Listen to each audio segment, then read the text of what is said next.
So eto, mga sangkay, meron po tayong breaking news. Nagsalita na nga po itong si Donald Trump tungkol dito sa 48 hours ultimatum laban po sa Iran. So anong plano nila, mga sangkay?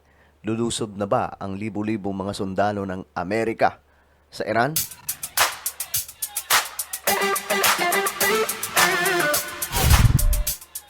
Alright guys, magandang oras po sa lahat ng mga nanonood. Ako muli ito si Sangkay Janjan dito sa ating YouTube channel at syempre shoutout po sa lahat ng mga nanonood ngayon sa YouTube at Facebook.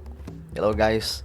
Anyway, before we start, sa mga hindi pa po dyan nakakapag-subscribe sa ating YouTube channel, makikita nyo po yung subscribe button sa baba ng video na to.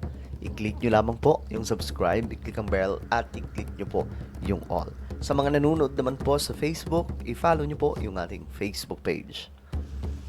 Okay. Alam nyo, medyo nahilo po ako sa mga impormasyon ngayon tungkol po dito sa digmaan ng Iran. Kasi ito po ang nilabas na impormasyon ni Donald Trump. I am pleased to report that the United States of America and the country of Iran have had over the last 2 days very good and productive conversations regarding a complete and total resolution of our hostilities in the Middle East, based on the tenor and tone of these in-depth, detailed and constructive conversations, which will continue throughout the week. I have instructed the Department of War to postpone, inutusan niya daw po, mga sangkay, yung kanilang departamento pagdating sa digmaan na i-postpone ang lahat ng military strikes laban po sa Iranian power plants and energy infrastructure for a 5-day period, subject to the success of the ongoing meetings and discussions. Thank you for your attention to this matter, President Donald Trump. Ngayon, dito mga sanggay, klaro po, nasabi po dito na meron po silang pag-uusap daw ng Iran kung bakit ang pag-atake daw nila dapat gagawin. Kasi nagbigay po siya ng ultimatum, di ba? Kakansilahin daw muna. Wala daw po munang pag-ataking gagawin sa mga infrastruktura pagdating po sa mga power plants and energy ng Iran. Ngayon, mga sangay, ang problema po dito, ang problema po dito, dininay ng Iran itong sinabi ni Donald Trump. Iran, no conversation has taken place with the US. Trump is trying to escape the recent threat to Iran.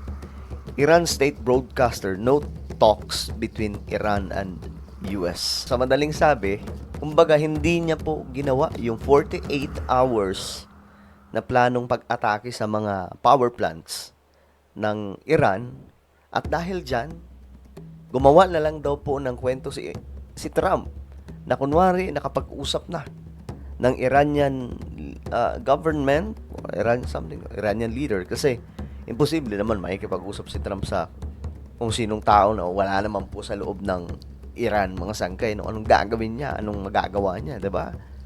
So, ngayon, parang dito talo si Trump Parang natakot daw po sa Iran. For me, we have to do with, let's say, two particular sides. We know slowly what's about the communication policy of Donald Trump, of the American president. Yes, we know it more or less. On the other side, we have a regime which has nothing anymore to lose, to some extent. I think Israelis and Americans had been expecting a short war, a short end after bombing out Tehran and especially killing leaders third place. But no, this regime is much more flexible in his and plays all his survival cards. Please. Ambassador, the president insists that the regime is changed and the regime has died. He actually says that he doesn't recognize Ayatollah's son. He says that he's speaking to a more dependable and respectful person in Iran. He doesn't want to say the name of that person that he's speaking to, but he still insists. Okay. Ang sinasabi po niya dito mga sangkay, na itong si Trump may nakausap daw. Pero hindi daw po yung hindi daw po niya kinikilalang opisyal itong kung sino mang Khamenei yung nakaupo dyan sa Iran, mga sangkay, kung anumang gobyerno ang mayroong Iran, hindi daw po kinukonsider ni Trump, mga sangkay, na itong mga ito ay leader. So, ang nakausap daw ni Donald Trump ay iba. Ito yung tinutukoy mga sangkay ng reporter. Ito kasi dininay po ng Iran eh. Ayan o, Iran denies talk with the US after Trump postpones strikes on power grid. Ngayon, ito yung sinabi ni Trump. US talking to a top person in Iran but not the supreme leader. So, who is that leader? You're not speaking with Mr. President. A top person. Don't forget, we've wiped out the leadership phase 1, phase 2, and largely phase 3. But we're dealing with the man who I believe is the most respected and the leader. It's a little tough. We've wiped out everybody. Is the Supreme Leader? No, not the supreme leader. We don't. Well, nobody heard of the second supreme leader, the son. Are these direct We have not heard from the son. Every once in a while you see a statement made, but we haven't. We don't know if he's living. But the people that seem to be running it, and they seem that based on really fact, because things they've said have taken place. Mr. President, Again. Okay, yan ang sinabi ni Trump, mga sangkay, na yung phase 1 ng mga leader ng Iran, pinatumba na nila. Pati ang phase 2. No? So, hindi daw po sila makikipag-usap doon.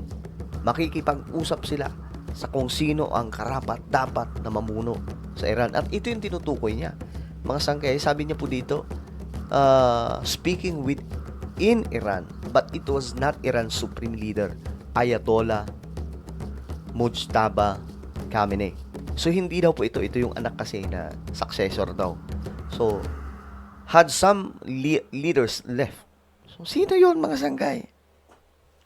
Ayun o, we're dealing with a man who I believe, is the most respected and the leader. Then who is that person? Who is that leader? Iranian leader daw po, mga sangkay. Yan ba yung royal family ng Iran? Na siyang nasa kabilang bakod, mga sangkay, nag-aabang sa pagbagsak ng Iranian regime? Sino ang tinutukoy ni Trump, mga sangkay? Medyo nagkakagulo ngayon kasi sino ba ang tinutukoy dito ni Trump? Kasi ito nagbago yung ni Trump ngayon Tingnan natin.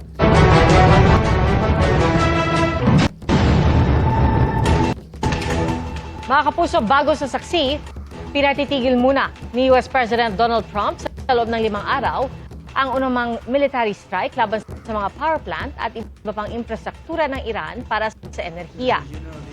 Sa isang post ni Trump sa social media, sinabing nagkaroon siya ng maganda at produktibong pagkikipag-usap sa Iran para maresolba ang sigalot sa gitnang silangan. At base sa tono ng kanilang usapan, inutusan ni Trump ang kanilang Department of War na ipagpaliban ang mga military strike depende sa magiging resulta ng kasalukuyang pag-uusap. Walang sinabi si Trump kung kanino siya nakipag-usap sa Iran. Bago ito, nagbanta si Trump na wawasakin ang mga power plant ng Iran kung hindi bubuksan ng Iran ang Strait of Hormuz sa loob ng 48 oras. Bukas, alas 8 ng umaga, oras sa Pilipinas, ang naunang deadline ni Trump kung ngayon yun, mga sangkay. Ngayong araw po mismo yun. So, walang naganap na pag-atake, di ba? Wala kayo nabalitaan na pag-atake ng tuloy Amerika. ang ultimatum. At bilang tugon, nagbabala ang Iran na atikihin ang mga power plant ng Israel at ang mga nagsusupply sa mga base militar ng Amerika sa Gulf region. Kaugnay naman sa bagong pahayag ni Trump sa ulat ng Fars News Agency ng Iran, wala raw direktang komunikasyon ng Iran sa Amerika. So, yun. Tinanggi. Pero, nung tinanong na si Trump, teka lang, sir, akala ko ba nag-usap kayo? Tinanggi ng Iran Sabi ni Trump, no, hindi namin sila nakakausap. Ang nakakausap namin ay iba. Ibang leader to ng Iran. Hindi namin sila kinikilalang leader, sabi ni Trump. Paano yun? Eh, kung sino man ang taong yun, malamang, unknown eh. Kung sino yung leader na yan, mga sangkay. Pambira. Well, abangan po natin kung ano po magiging development nitong mga nangyayari. Ano ba? Natatalo na ba sila, Trump? Ano ba? Umaatras na ba yung Amerika? Naduduwag na ba sila? Ano po ang inyong opinion? Comment down below. Meron tayong YouTube channel. Ito po yung Sangkay Revelation. Hanapin nyo po ito sa YouTube ngayon din. Kapag nakita nyo na, click nyo po yung subscribe, click ang bell, at click nyo po yung all. Ako na po ay magpapaalam. Mag-iingat pong lahat. God bless everyone.